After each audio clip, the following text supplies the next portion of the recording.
Halo, selamat datang di Bicara Bandar episode 26 Q&A session bersama saya Arga dari Creative Trader. Dalam podcast kali ini saya akan menjawab pertanyaan-pertanyaan yang masuk dalam seminggu terakhir. Ada banyak pertanyaan, ada pertanyaan mengenai average down, teknik average down, ada pertanyaan mengenai apakah analisa bandarmologi bisa digunakan buat investasi jangka panjang, ada yang bertanya tentang perang bandar, dan ada banyak pertanyaan lainnya. Jadi saya akan fokus menjawab pertanyaan-pertanyaan yang paling banyak di like. Dan oke, mari kita mulai.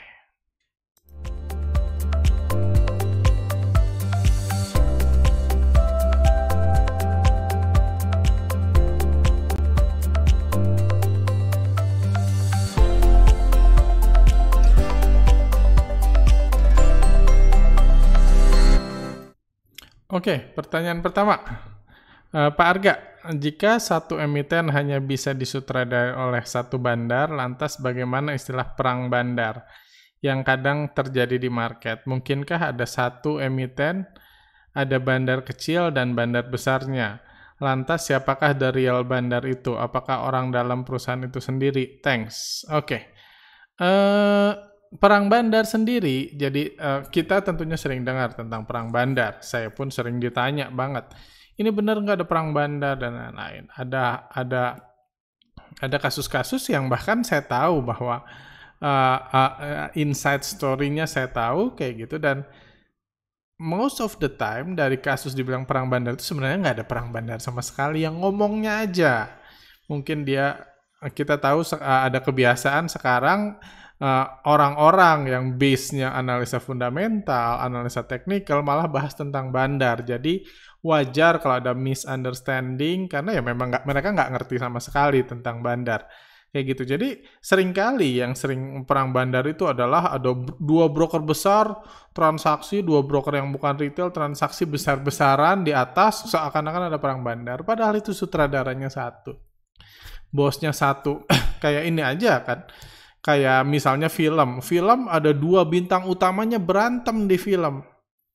Kita tentunya kalau kita understand film, kita tentunya ternyata mereka musuhan nih, si artis ini sama artis ini. Kayak enggak lah. Itu hanya drama aja untuk filmnya lebih seru. Tujuan filmnya tetap supaya filmnya laku, supaya tujuan sutradara, produser, rumah production house-nya berhasil. Jadi perang bandar itu jarang terjadi. Sering disebut, cuman jarang benar-benar terjadi, karena seringkali yang nyebutnya itu nggak ngerti.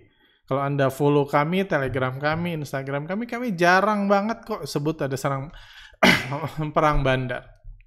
Kayak gitu, karena jangan lupa, hanya karena ada dua ini, hanya karena dua artis berantem di film, bukan berarti itu mereka musuhan. Ternyata ada perselisihan antara kru film, nggak kayak gitu. Jadi itu misunderstanding aja banyak orang yang mungkin memang basicnya cuman itu, bukan analisa bandarmologi, tapi coba-coba ngebahas biar seru. Kayak gitu satu. Cuma perang bandar pernah terjadi? Pernah. Bisa terjadi? Bisa. Gimana cara perang bandar? Misalnya kayak gini, saya kasih contoh. Misalnya Pak Paijo. Pak Paijo, misalnya kita buat, ada saham, kita salah satu tim dari bandar, saya artis, Pak Paijo artis. Kayak gitu. Ada sutradaranya. Sutradaranya kita goalnya adalah yuk kita naikin saham ini sekarang 200, kita naikin diam-diam sampai 350, terus kita pom-pom di 350 sambil kita naikin dengan cepat di 400 sampai 500. Nanti di 500 strateginya kita jualan, kita bantai retail yang percaya harga saham ini bakal ke 1000, atau mungkin Pak Paijo punya follower, saya punya follower, suruh bilang ini mau ke 1000, terus kita bantai follower kita jualan di 500. Niatnya kayak gitu. Awalnya pertama di 200 sampai 350 baik-baik. Hajar kanan, saya beli barang Pak Paijo beli barang saya. Terus kita tebelin antriannya biar nggak turun lagi. Antrian bidnya ditebelin. Terus naikin lagi ke 400. 400 naikin lagi. Terus goalnya, rencananya mau naikin ke 500. Kita awalnya temenan, saya sama Pak Paijo. Tiba-tiba sayanya jahat. Ini giliran Pak Paijo. Sekarang saya yang hajar kanan ya. Niatnya Pak Paijo yang tebelin di bid. Saya hajar kanan, awalnya hajar kanan. naikin dari 450 ke 470 misalnya, tuh saya tahu Papa Ijo nebelin di bid. Papa Ijo masang antrian 1 juta lot gitu. Saya ngelihat, aduh, lumayan nih.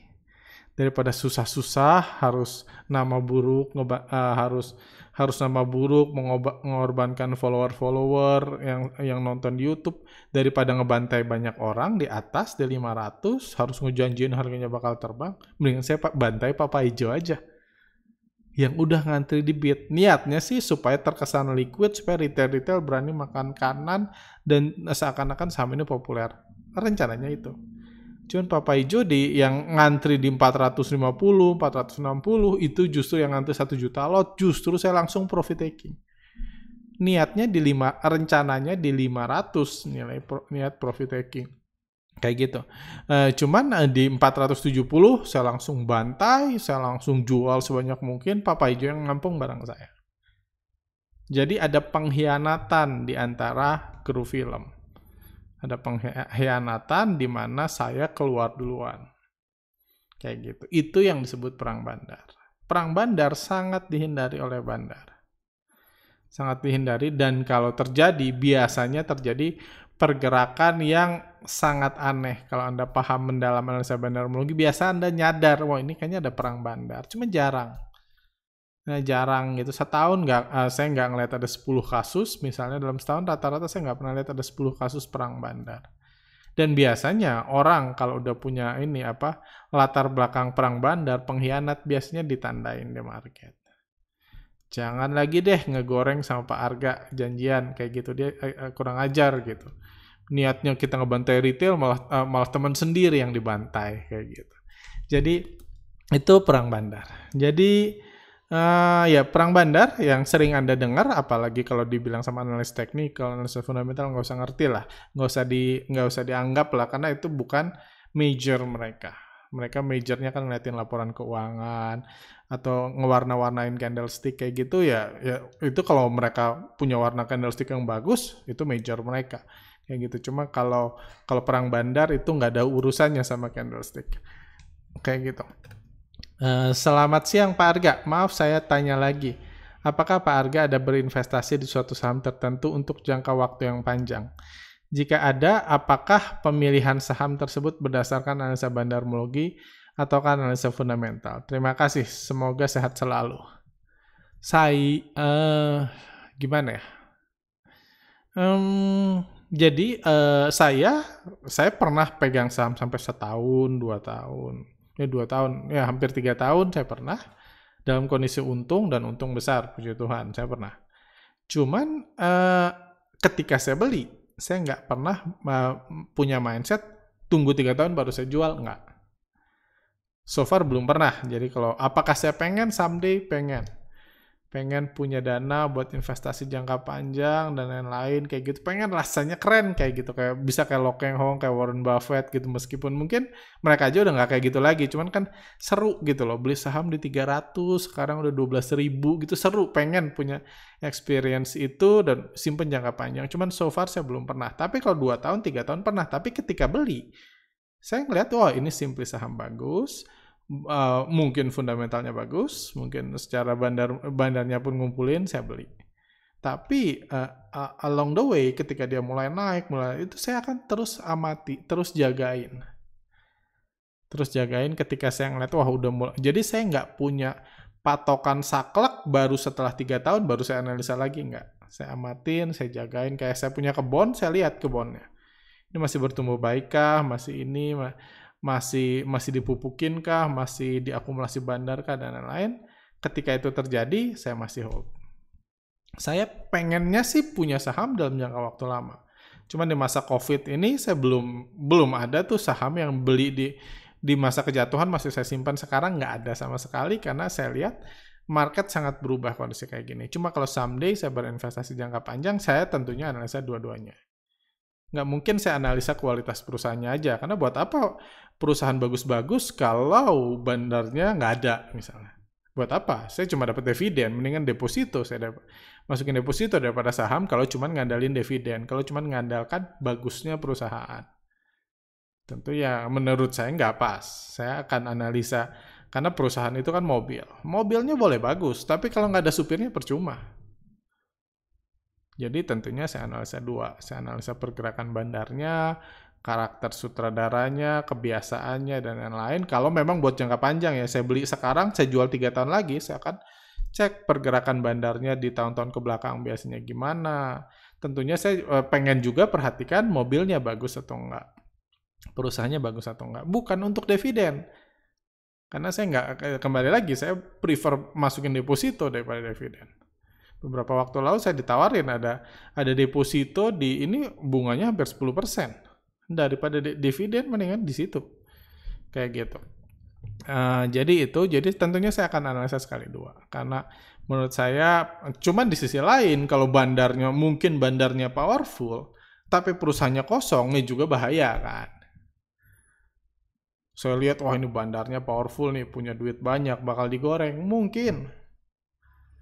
Tapi perusahaannya kosong, nggak ada apa-apa di perusahaannya. Bahayanya apa? Mungkin hidupnya nggak sampai 3 tahun. Mungkin di setahun pertama dikerek naik sampai ratusan persen naik. Tapi di tahun ketiga, tahun keempat, tahun kedua, tahun ketiga udah gocap lagi. Karena perusahaannya kosong.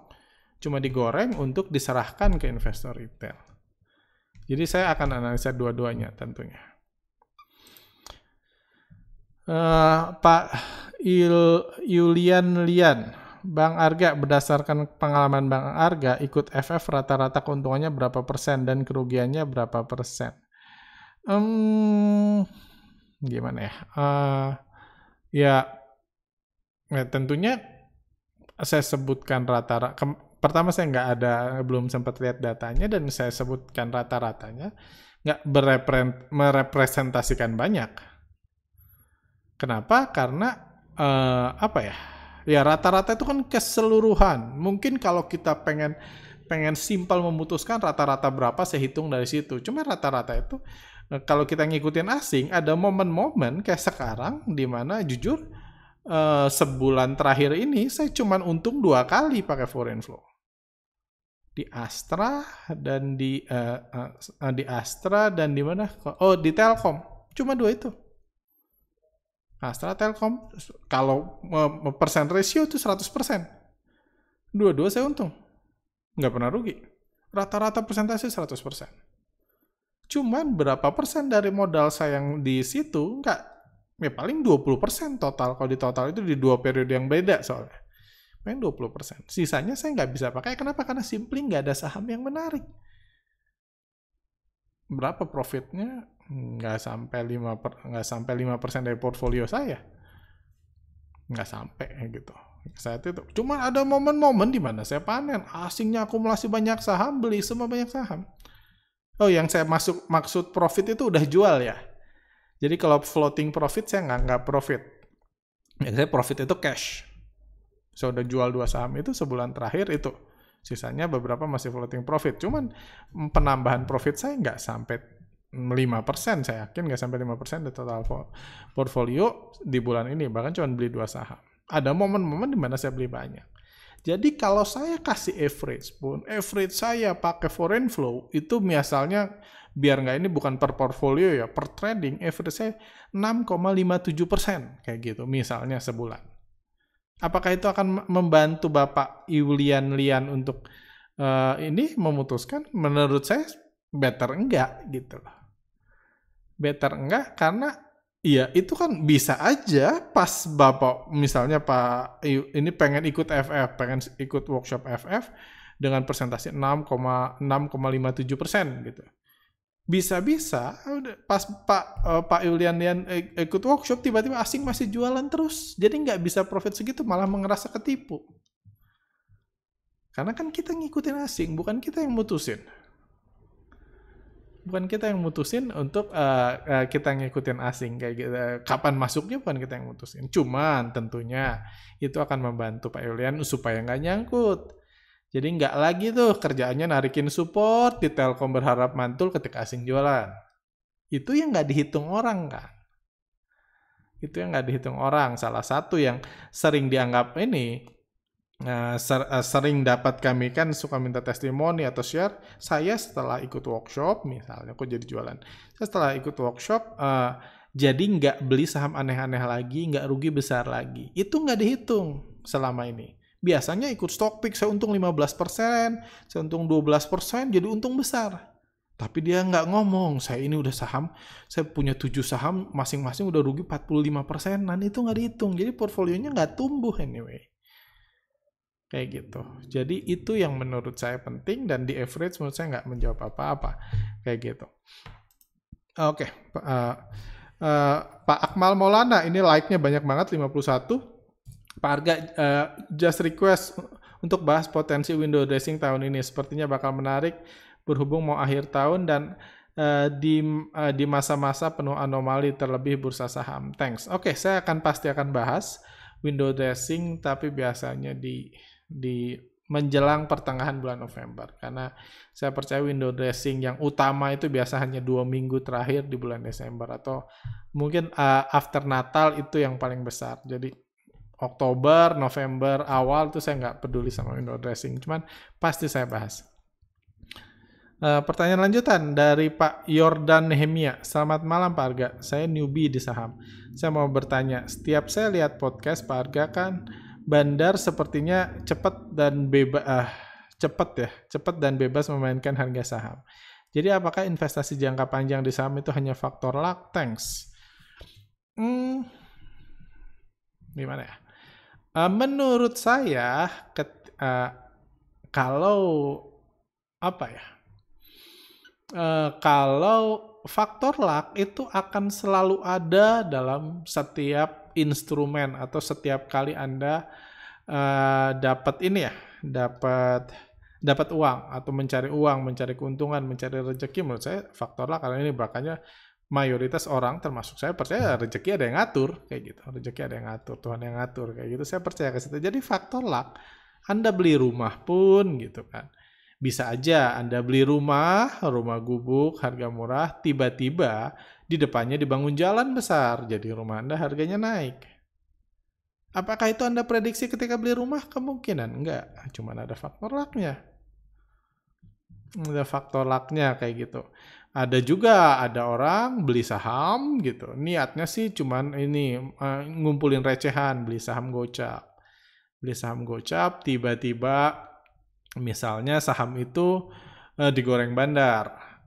Ketika Anda saham gocap, Anda niatnya cuma beli saham gocap aja. Ini mudah-mudahan naik di 60, Anda jual. Tiba-tiba tanpa Anda sadari, setelah Anda beli, tiba-tiba bandar mulai ngumpulin tuh barang cut lossan retail. Setahun, 2 tahun retail suruh cut loss, terus diterbangin ke 500. Ada faktor luck? Ada. Bisa Anda beli, niatnya cuma itu. Saya pun sering kali karena salah satunya faktor luck. Kayak gitu. Faktor luck di mana saya beli saham di akumulasi biasa, tapi ternyata setelah saya beli, bandarnya terus akumulasi dan harga sahamnya naik. Itu banyak faktor luck. Jadi menurut saya luck itu ya ada di segala hal ya, di segala unsur gitu. Kerjaan misalnya tiba-tiba orang atasan kita tiba-tiba pindah, kita jadi naik jabatan, jadi lebih sukses ya, bisa, itu ada faktor luck. Jadi menurut saya ya itu kepercayaan saya, faktor luck selalu ada. Tapi tentunya ini bukan berarti hanya faktor luck. Kita juga bisa doing something untuk kemungkinan lucknya besar. Misalnya salah satunya yang buat saya tetap gunakan analisa fundamental adalah kita harus prediksi ketahanan perusahaan. Apakah perusahaannya bubarkah? Apakah perusahaannya abal-abal? Bisa luck di perusahaan abal-abal? Bisa. Tapi buat investasi jangka panjang, pertanyaannya mana lebih mungkin Anda beli perusahaan abal-abal buat jangka panjang sama perusahaan yang jelas dalam jangka panjang, lebih mungkin digoreng bandar dalam 5 tahun ke depan. Kemungkinan saham-saham yang jelas lebih mungkin digoreng bandar. Kalau nggak digoreng bandar, sama-sama nggak guna. Cuma mana lebih mungkin? Kayak gitu kan. Kalau Anda beli perusahaan kosong, perusahaan abal-abal yang udah didistribusi ke retail puluhan persen, itu lebih kecil kemungkinannya dia akan terbang daripada perusahaan beneran. Yang mungkin misalnya awalnya ini tidur-tidur aja, tapi tiba-tiba ada perusahaan asing mau akuisisi perusahaan itu, sebelum diakuisisi sama ownernya digoreng dulu. Biar proses akuisisinya, belinya di harga mahal. Itu kan bisa aja. Kita nggak tahu sebelumnya, nggak tahu. Ada faktor luck, ada. Tapi itu bisa terjadi kalau perusahaannya perusahaan bagus. Kalau perusahaan kosong, nggak mungkin ada investor asing mau beli. Buat apa? Mending buat sendiri kan. Kalau mau ngegoreng, ngapain buat perusahaan kosong digoreng? Mungkin udah digoreng, tapi bukan berarti perusahaan. Kalau Anda fokus perusahaan kosong, no problem. Tapi Anda tahu ini perusahaan kosong. Mungkin dari 100 bisa ke 1000, balik lagi ke 50, mungkin. Naiknya bisa lebih besar, lucknya bisa. Tapi kan ya tergantung profil risiko Anda. Anda sukanya yang kayak gimana. Kalau investasi jangka panjang, saran saya jangan beli perusahaan kosong. Apalagi perusahaan kosong yang sudah diserahkan ke publik. Kayak gitu. Karena butuh luck yang lebih besar. Sampai ada bandar niat untuk ngumpulin lagi barang cut lossan retail, terus nerbangin, itu butuh luck yang lebih besar. Daripada karena bagi bandar lebih menguntungkan ya gue buat lagi aja perusahaannya, buat lagi aja yang baru, yang kosong lagi kan, kayak gitu. Itu lebih menguntungkan seringkali. Seperti itu. Pertanyaan Pak Sigit. Pak Arga, terima kasih edukasinya. Mohon saran dan pandangan Pak Arga ketika mengalami nyangkut di dalam suatu saham dan misal masih mempunyai dana yang cukup untuk melakukan average, apakah Pak Arga akan memilih melakukan average down ataukah melakukan cut loss untuk menghindari potensial loss yang besar? Bagaimana Pak Arga mengatasi pressure atau psikologi ketika harus melakukan cut loss dalam jumlah besar? Mohon pencerahannya dan sehat selalu Pak Arga. Oke. Pressure mungkin nanti saya mungkin tanya lagi aja biar saya ini, karena waktunya udah ini, saya jelaskan average down dulu aja. Jadi menurut saya average down yang baik itu bukan average down dilakukan berdasarkan, ini idealnya ya, saya pun nggak selalu bisa melakukan itu. Cuman idealnya yang saya percaya dan saya pegang adalah average down yang baik adalah average down yang dilakukan dengan rencana. Jadi Anda bukan average down karena Anda sial atau yang nggak beruntung aja. Beli tiba-tiba besoknya di ARB-in bandar, kepaksa average down. Besoknya lagi ARB-in bandar, kepaksa average down. Besoknya lagi bandar mutusin ARB-in lagi, wah kepaksa cut loss saham lain buat average down. Itu average down yang bahaya. Karena semakin banyak Anda loss, kalau Anda nonton video yang analisa teknikal, Anda tahu pain tolerance, semakin Anda melewati pain tolerance Anda akan semakin tidak logis untuk melakukan action Anda nggak bisa mikir lagi, bahkan Anda nekat untuk melakukan average down, mungkin saham-saham BCA gitu, dibuang untuk beliin saham sebat atau saham apa kayak gitu. Karena kejiwaan Anda terganggu. Saya bukan ngehina Anda gila ya, saya pun bisa kejiwaan saya terganggu ketika nyangkut banyak. Ya simply secara mental Anda terpukul karena bandarnya begitu kejam. Kayak gitu. Jadi menurut saya, kalau saya sering kali beli udah dengan strategi average down. Sebelum beli ya, sebelum nyangkut, sebelum ada hal buruk terjadi. Jadi prepare average down sebelum hal buruk. Misalnya saya mau beli saham, misalnya saya udah lihat saham apa nih murah gitu. Saham Telkom murah. Saya mau beli dengan niat average down. Saya akan beli setiap bulan selama harganya misalnya di bawah 2.700, saya akan beli setiap bulan. Itu udah niat average down. Jadi kalaupun turun, itu bukan sesuatu hal buruk karena Anda sudah mempersiapkan diri. Kayak gitu. Jadi menurut saya average down itu sebaiknya sudah direncanakan dari awal. Anda mau average down sekali, 2 kali, 3 kali, metode piramida dan lain-lain, cuman pikirkan itu di awal.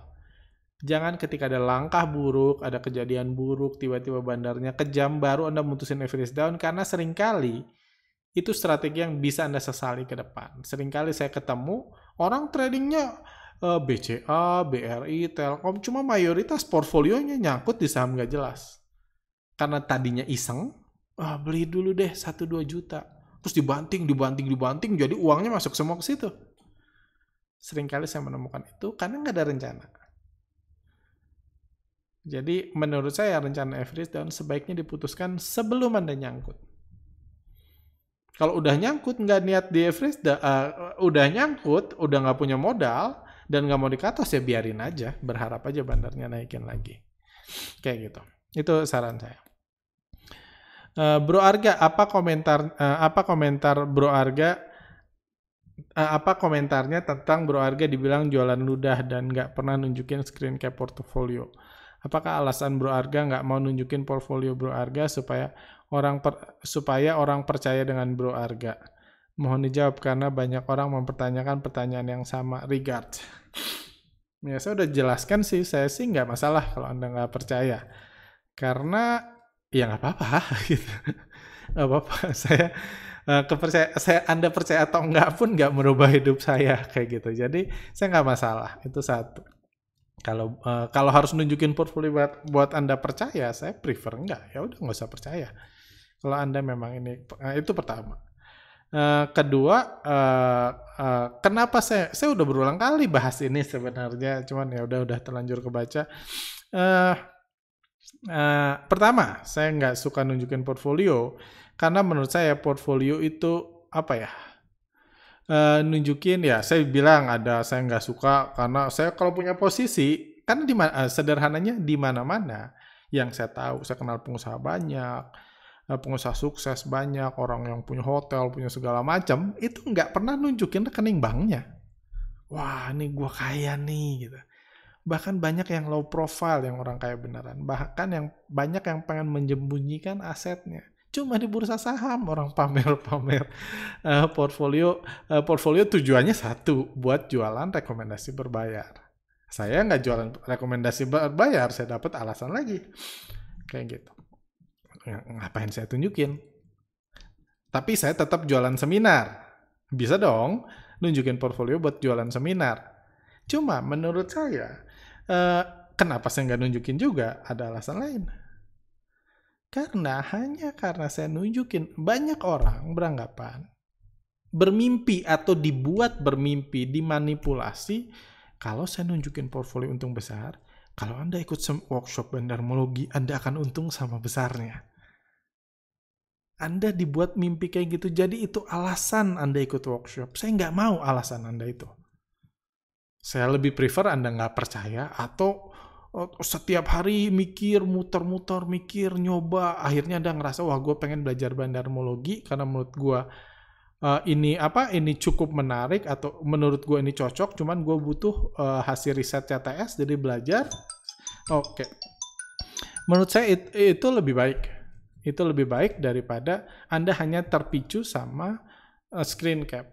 Karena saya kasih tahu, event yang sudah ikut workshop pun, contohnya, saya kenal 2 orang, ya banyak sih yang saya kenal berhubungan after workshop. Ada yang bilang udah ikut workshop, menurut saya nggak cocok buat saya. Dia ikut workshop 4 hari, bandarmologi nggak ada gunanya buat dia. Tapi ada orang yang ikut workshop, saya anaknya nikahan aja sampai diundang. Kenal di workshop, nggak kenal di mana-mana lagi. Kenal di workshop, anaknya nikahan aja sampai diundang. Artinya apa? Hasilnya bisa beda. Sama kayak orang sekolah. Orang sekolah di Universitas Harvard, hasilnya bukan berarti semua sama. Kalau saya nunjukin, baru-baru ini saya untung cukup besar di salah satu saham. Kalau saya mau waktu itu dekat ke early bird, super early bird workshop bandarmologi. Kalau saya mau niatnya jualan workshop, saya tunjukin screen capnya. Untung sekian % di satu saham. Saya bisa tunjukin untung ini. Cuma buat apa? Karena ya, itu akan memicu orang yang ikut workshop hanya, wah gue pengen untung puluhan %, padahal belum tentu.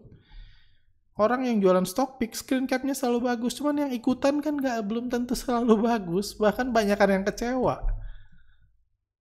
Jadi menurut saya itu memberikan edukasi yang salah. Memberikan edukasi yang salah tentang hasil dari ini. Menurut saya, ya itu alasan lain. Jadi saya bisa aja, dan buat screen cap itu gampang. Beberapa tahun yang lalu saya pernah kepikiran iseng yang jahat gitu. Iseng yang jahat, saya kepikiran buat ini aplikasi untuk screen cap.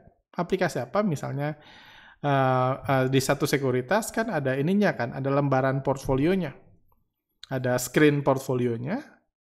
Nah, saya sempat ngomong ke salah satu programmer, bisa nggak lu buat gini? Oh bisa, katanya. Gimana buat apa? Di input. Jadi Anda tinggal input, Anda mau beli di harga berapa lot, untungnya berapa, Anda input sendiri. Tulis nama di atas, nama Anda. Jadi misalnya saham Astra terbang, Anda tinggal input, beli di harga segini, udah untung 751 juta. Di bawahnya lagi Anda bisa input sendiri. Sama. Paling 10 jutaan. Waktu itu dibilang 10 jutaan dapat lah ini, karena cuma user interface doang kan yang sama, katanya nggak butuh bisa ngapa-ngapain, iya. Jadi Anda bisa tunjukin, ini saya cuannya banyak, kayak gitu. Cuannya ikut rekomendasi berbayar saya. Dulu saya niat buat kayak gitu, udah dibuat saya kasih gratis.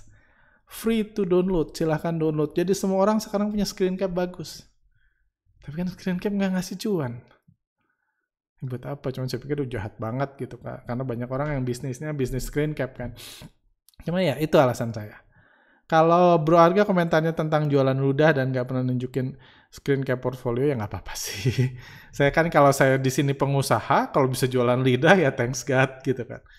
Lidah aja laku, thanks God gitu. Cuman menurut saya ini agak kurang ajar kalau kita membahas, karena kan kalau dibilang edukasi itu jualan lidah, menurut saya ini nggak layak, karena jangan lupa kita itu semua di sini kan ada banyak guru yang mengedukasi kita. Dari TK, SD, SMP, SMA, kuliah, mereka itu kerjaannya dapat duit dari mengedukasi. Kalau edukasi itu jualan ludah, jadi kita anggap dosen-dosen kita, guru-guru kita itu juga jualan ludah. Menurut saya itu nggak fair. Menurut saya itu nggak hormat lah. Saya nggak akan menggunakan istilah itu edukasi. Untuk orang yang edukasi seperti itu. Oke, saya jawab 1-2 pertanyaan lagi deh. Saya belum punya fasilitas laptop. Saya menggunakan HP untuk berusaha trading. Tolong kasih tips kayaknya. Dan kalau perlu trik untuk trading tanpa laptop, hanya menggunakan HP. Siapa tahu tips dan trik tersebut berguna bukan hanya bagi saya. Please dijawab. Terima kasih banyak ya BU. Saya simpen deh pertanyaan ini, karena saya nggak suka ngajarin sesuatu yang saya nggak bisa lakukan atau nggak pernah lakukan. Dan jujur, sejak hari pertama saya trading sampai sekarang, saya selalu pakai PC, selalu pakai laptop. Ya kadang-kadang entry buy sell ya itu ya 5% aja nggak sampai dari trading saya pakai HP, kemungkinan di luar. Jadi saya nggak pernah trading, nggak punya laptop, nggak punya PC. Jadi saya nggak punya pengalamannya itu. Sistem kami pun base-nya di PC dan di laptop kayak gitu. Di PC dan di laptop. Jadi saya belum pernah. Cuman saya tahu ini pertanyaan yang bagus. Mungkin saya akan coba belajar. Nanti saya kasih tahu saya belajar tips-tipsnya saya kayak gini. Mungkin kayak gitu aja dulu untuk sementara. Cuman ini pertanyaan yang saya akan simpan. Mudah-mudahan saya bisa nanya-nanya orang, cari tips-tips atau ngasih tips untuk trading yang bagi yang nggak punya laptop atau nggak bisa menggunakan laptop. Seperti itu. Pak Dika, Pak Arga bikin buku tentang bandarmologi dong. Saya melihat Pak Arga punya banyak pengetahuan tentang itu. Biar kami punya koleksi buku tentang bandarmologi, sekalian warisan ilmu dari Pak Arga untuk anak Indonesia. Semoga Pak Arga dan tim sukses selalu. Ya, ini saya udah berulang kali, saya sama Gramedia aja udah dihubungi berkali-kali. Oh, nyebut merek ya. Saya udah dihubungi ya. Saya belum bisa menemukan waktu yang pas karena nulis buku itu lama. Cuma itu cita-cita saya, someday ini harus tercapai. Kayak gitu. Satu lagi deh. Nama Abang kayaknya cocok deh untuk nama kode emiten saham Arga.jk. Peace Bang Arga. Oh, banyak banget yang lain. Ya, saya baru baca, ini lucu juga. Arga.jk. Ya, yang pasti kalau saya punya emiten, saya nggak akan merelate itu sebagai perusahaan saya. Ya kalau harus, ya mungkin saya jadi komisaris. Kalau punya perusahaan yang di listing ke bursa, saya nggak mau orang merelate perusahaan itu terhadap nama saya. Saya lebih prefer jadi sutradara utama yang mengatur pergerakan harganya daripada simply menjadi orang sukses kayak gitu yang pemegang saham terbesar pakai nama saya. Nggak. Saya prefer kalau saya punya perusahaan itu, saya buat PT itu yang memiliki perusahaan sahamnya daripada nama saya pribadi. Kayak gitu. Jadi kodenya nggak akan arga.jk. Itu aja. Karena saya kalau saya punya perusahaan tentunya saya pengen yang ngatur harga sahamnya. Kayak gitu. Jadi bisa ini. Panjang lagi ya. Yaudah ini terakhir deh. Halo Pak Arga kan entry-nya dengan ngikutin bandar. Sementara kata Pak Arga bandar mah bebas. Jadi bisa dong waktu Pak Arga buy karena lihat bandar atau asing masuk, nggak taunya langsung dibanting. Bagaimana Pak Arga bisa yakin kalau ketika bandar asing beli harganya akan tetap naik ketika Pak Arga beli? Padahal katanya bandar mah bebas. Kalau asing atau bandar mah bebas berarti nggak bisa diikuti dong. Seperti misalnya kita ngikutin mobil bandar, dia belok kanan, ketika ikutin belok kanan, tahu-tahu sopirnya bandarnya lompat keluar mobil karena setelah belok kanan ternyata di depannya jurang. Sementara kita telat lompat, jadi masuk jurang deh, innalillahi. Bagus pertanyaannya, panjang dia. Gimana ya? Pertama, ini menurut saya membahas ekstrim case skenario. Extreme case skenario yang ya sama kayak kita bahas. Kalau belok kanan tiba-tiba bandarnya lompat kayak gitu, lompat dari mobil, sama kita bahas ya kita jalan kaki, tiba-tiba bisa dong ada truk nabrak kita, ya bisa. Bisa, cuma kan bisa berapa sering. Mana lebih untung kita nggak jalan kaki di luar atau jalan kaki dengan resiko ada truk ketabrak. Gitu. Itu satu hal yang jarang terjadi. Bisa terjadi, bisa. Pernah terjadi ke saya, pernah. Cuma ya kalau saya setelah terjadi itu, aduh gue nggak akan lagi ngikutin bandar. Gue ngikutin candlestick aja, lebih susah nasib saya. Atau nggak usah trading, saya bingung kerja apa saya. Kayak gitu. Jadi ada kejadian memang bandarnya lagi akumulasi, tiba-tiba perusahaannya itu kasus Aisyah kan, tiba-tiba perusahaannya bangkrut, jadi bandarnya harus cut loss berbulan-bulan. Ada kejadian kayak gitu. Ya cuma itu satu kan. Jadi sebelumnya asing akumulasi, terus asingnya cut loss. Ya cut loss ya kita cut loss juga, beres kan. Cut loss kalau gitu. Kita tahu asingnya beli di 2000, di 1800-an dia jualan besar-besaran nih, kita cut loss juga. Nggak harus, karena asing cut loss kita diemin gitu, celaka. Harusnya diakumulasi, ya kita maksa dong. Kita ngikutinnya cuma sekali, ngikutinnya cuma ketika masuk doang. Ketika mereka keluar, kita nggak ngikutin, ya itu salah kita juga. Kalau Aisyah sekarang 200, kenapa waktu 2000 diakumulasi gitu? Harusnya naik, sekarang 200. Ya kan mereka jualan nih. Kenapa bisa 200? Karena mereka jualan sampai 200. Jadi ngikutinnya konsisten juga dong. Jangan cuma masuk. Kayak gitu, jangan cuma masuk kayak gitu. Dan bandar cut loss itu nggak 1-2 hari, bisa berminggu-minggu, bisa berbulan-bulan. Mereka cut loss.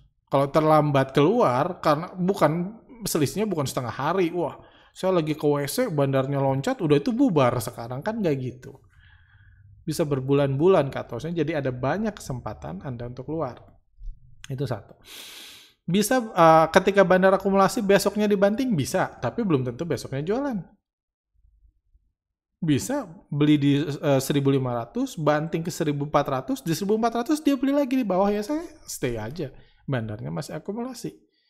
Karena bagaimanapun kalau dia beli saham, dia ngeluarin duitnya buat dibeliin saham, ya dia pengen untung. Cara untungnya belum tentu kita bisa ikut untung.